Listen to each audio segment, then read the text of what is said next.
question, and then if we have time, we'll do questions from the floor, and people ask questions up. Our final question is, what in your experience demonstrates that you understand and care about the issues that currently affect South Hill residents? And we're going to start with Cynthia, please. I understand and care about the issues. What in your experience Okay, in my experience, I am a person that has been involved in this city for many, many years. So I have been on the ground and meeting with residents. When I was worried about what was going on in our schools, I got involved and was very active and led the PTA. I ended up organizing and building the playground at BJM at a time when the school district insisted that BJM was not in need of a playground. It was a 3-year project. It took overcoming incredible barriers with the bureaucracy. It took working with community members. It took a lot of problem solving to make it happen. And it was a labor of love. When I was worried and concerned about sidewalks on West Hill, I joined the Board of Public Works. I became involved around that issue. When I care about something, I get involved, and I've been involved in the city for 8 years now. When I was building the playground, I was concerned about the toxic waste that was next door in terms of the coal tar of Marcos Flats. I got to know Walter Hang and became one of the leaders in organizing a movement to try to get the source point contamination removed from that site. And I worked adamantly on that for a very long time and created a close relationship with the neighbors as a result of that. And that is actually how I got to know Ken and John, was because when John came forward to the BPW 2 years ago, he made a statement to the BPW, and as you would expect, it was about greenhouse gases and how the estimate provided by the consultants was incorrect, and reminding us as a city. Sorry.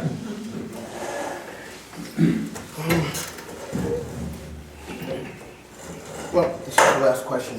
Thank you again for inviting us in. Why do I think I could be on the city council? Because I decided to take my own advice. I tell people about that if you don't like the laws that you have to live with, you need to get involved and change it. I've had 15 years experience working as a risk manager before I started working as a code officer. I've worked with municipalities throughout the state. I see things that work, I see things that don't work. And I'm going to, if I were on the city council, I'd bring a completely different way of thinking to the city council. My questions are always, why are you doing it the exact same way, year after year after year?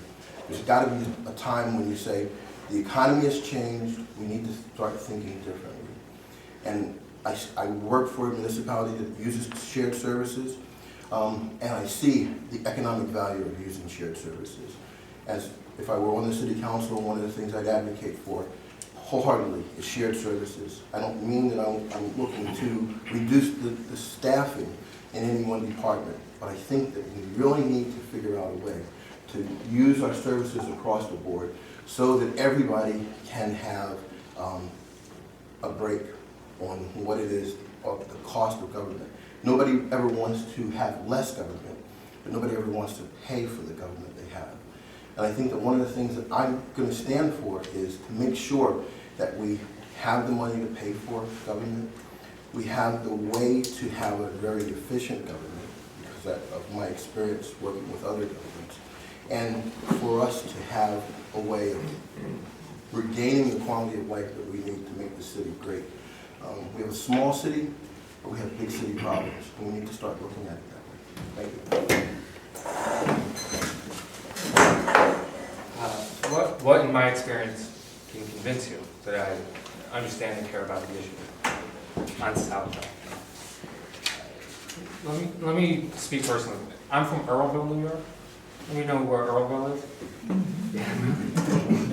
Wonderful. So there you go. So you know that it's 5 minutes away from Colgate University. And Colgate is it's a wonderful school, but it's got quite a reputation as a party school. And I'll tell you that as a, they called us townies and they said it with such this, you know how they say it, townies, to see these students, these young people, some of them young, walking down your street in the middle of the night, urinating on your lawn, not caring that this is your home, and then moving on. I'll tell you, as a very good man, it made me angry, very angry. And it's something that I never forgot when I came here as a student. It's a large part of the reason why I got involved in civic. We saw in College Town, I'll tell you a little bit about my experience, as a common council person, the things you can look to in my record. In College Town, one of the things I'm most proud of is how we responded to the trash and have continued to respond to the trash and litter problem. As an alderperson, I organized what began as semesterly and became weekly College Town cleanups, where we would recruit students and send them out into the neighborhoods with trash bags just to pick up all of the litter. The thing is, this has to be a continuous and ongoing problem, because somebody mentioned Groundhog Day. It's amazing. Because you're like, didn't I just tell this 19-year-old that they can't just litter? And now I'm looking at this 19-year-old and litter. It's a whole new 19-year-old. So it has to continue. It's got to be a continuous process. You can also look to my votes on issues that affect residents in South Hill. Like my vote on the R3AA zone, vote on the Connington Road development, and the ventilation stack. Thank you.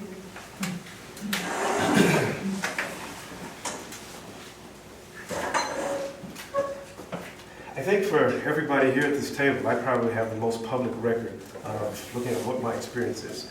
I came to Ithaca as a reporter. It was here in between the Journal and being on council as a member of the Second Ward Democratic Committee, but also as just a resident who was very involved in a number of community activities. And then as common council, I have 6 years of a record for you to look at.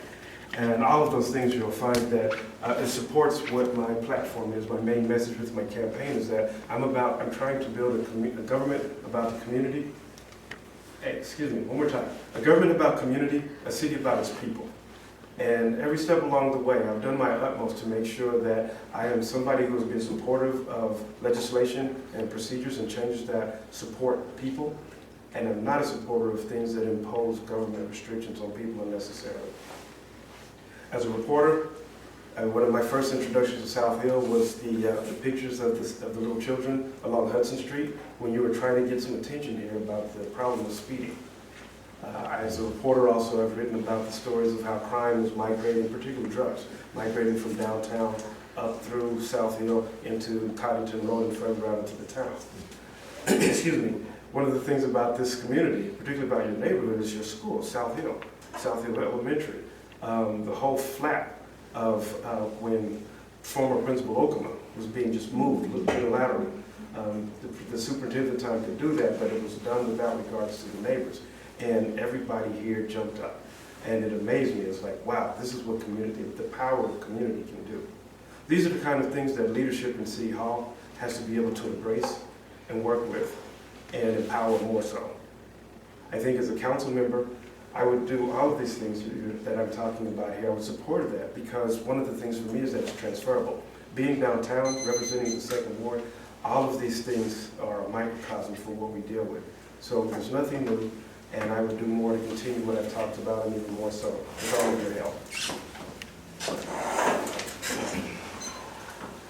Well, I like what, no. I've been here 30 years. I've raised 2 children to adulthood successfully, but there were some rough spots. I have an older daughter. She's a 4.0 student at SUNY Purchase now. I'm happy to brag, but she was actually on probation 4 years ago actually. And so I had the opportunity to explore Ithaca's juvenile netherworld quite a bit and to get to know some very fine Ithaca police officers at the same time. So I will say that that experience made me care tremendously. It made me horrified at their obsession with alcohol underage. And it also made me realize that in this neighborhood, in fact, my daughter lived on South Hill for a year while she went to TC3. and finally decided it was best for her to get out of town. And as I said, she's doing great down at SUNY Purchase. But there are a lot of kids who hang out here after high school, maybe they take a course or two at TC3. There aren't any real jobs to speak of for them here. We need to redevelop that. We need green jobs in the city. That's a big piece of my campaign, and we can do it. We could be making things here again, but I digress. I got to know the school system pretty well. I got to know South Hill when she lived here. I myself lived on Giles Street years ago, so I'm pretty familiar with this neighborhood and most of the other neighborhoods pretty well. So I've been on the Board of Public Works for 6 years, and so I'm very aware of what goes on infrastructurally up here. And I've also served as liaison to the Natural Areas Committee, and that's something I'm very aware of. It's your neighborhood right here, but next door is 6 Mile Creek, which is an area that's very distressed by abuse and alcohol abuse. So what in my experience will convince you that I understand and care? My experience, I'm the one up here that is going to be completely different. My experience is not as a politician. In fact, part of why I'm running is because I feel that the politics have failed us and that what we've been doing hasn't worked enough and that we need change. I'm not a politician, I'm a business person. I came here, I've been a student here, I've been a service worker here, I've been a business owner here, I've been an expecting father, soon to be a father of a baby girl in a couple of weeks. I've been a renter here, I've been a landlord here. I've been many of those things simultaneously. I have a business right up on the hill, I have a business just down from the hill, I have a rental property just off the side of the hill. These issues are near and dear to my heart because they affect me equally as they affect you. When I look to what best qualifies somebody to represent me, is it their time on Common Council? Is it their time on Board of Public Works? Or is it the fact that they've walked a mile in my shoes? I can tell you for me, that holds a greater weight. And that's why I'm offering my representation to you. Because I have walked a mile in your shoes. I know the woes that you're going through. I know what it's like to be a homeowner. I know what it's like to buckle under the pressure of property taxes. Because mine forced me out of my home. I know what it's like to experience vandalism, to experience theft. I know what it's like to have noise keep you up at night. I know what it's like to worry about the future of your children. And that's what I'm up here fighting for. That's what I'm worried about for you, and that's what I pose to represent for you. An unwavering focus on the day-to-day life of the average Ithacan. What you're going through will always be with me because I go through it too on a daily basis. I will bring those concerns to City Hall, and I will never forget your place, your voice, and I will always represent it.